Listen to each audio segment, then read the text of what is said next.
নমস্কার, আমি সুমন চৌধুরী। আর আজকে তোমাদেরকে শোনাবো যক্ষিণী বা যক্ষিণী সম্পর্কে।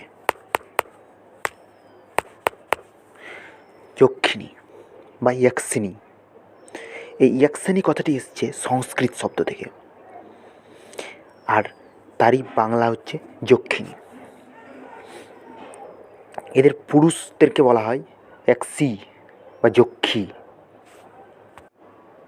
এই যক্ষী বা যক্ষিণী অভিশাপের দ্বারা আবদ্ধ থাকে এবং সাধকের ডাকেই শুধু এরা মুক্ত হতে পারে।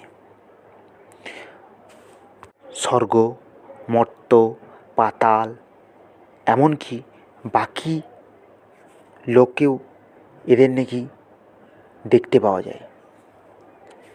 এরা বিচরণ করতে পারে।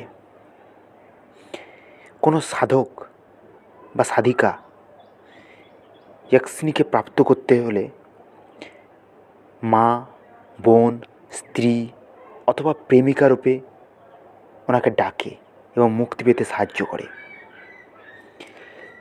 কেন কোনো সাধক বা সাধিকা তাকে ডাকবে, মুক্তি পেতে সাহায্য করবে?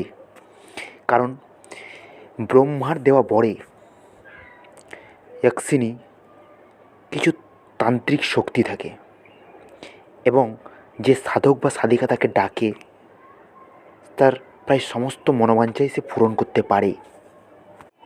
কিন্তু কোনো রূপ ভুল চুক যদি হয়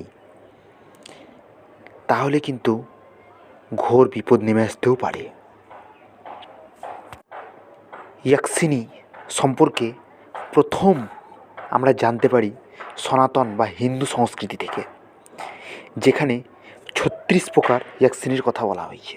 এছাড়াও বৌদ্ধ ধর্ম, জৈন ধর্ম, এমনকি কাশ্মীরের ইসলাম ধর্মের মানুষদের মধ্যেও এই সম্পর্কে একটা বিশ্বাস আছে। বৌদ্ধ ধর্মে যে ৮ প্রকার যক্ষিণী সাধনের কথা বলা হয়েছে তার মধ্যে প্রধান হলেন কালিয়াঙ্কুট্টু নীলি। এটা একটি কেরল থেকে দেওয়া নাম, তাই নামটা এমন। এটা নাকি সর্বোচ্চ শক্তিশালী যক্ষিণী। এদের রূপ কেমন? কিছু যক্ষিণী অত্যাধিক সুন্দরী, তো কিছু যক্ষিণী কাল দর্শনের ন্যায় ভয়াবহ, যার চোখে চোখ রাখা বা তার মুখের দিকে তাকানো যায় না। কিছু যক্ষিণীকে ডাকার পুজো আর্চাদির নিয়ম, তন্ত্র সাধনার নিয়ম খুব সহজ, তো কিছুদের তন্ত্র সাধনা বা তাদেরকে ডাকার নিয়ম কিছুটা কঠিন। কিন্তু মূলত এখনও পর্যন্ত ৮ প্রকার যক্ষিণীই মাত্র সাধনার কথা জানা গেছে। নমস্কার।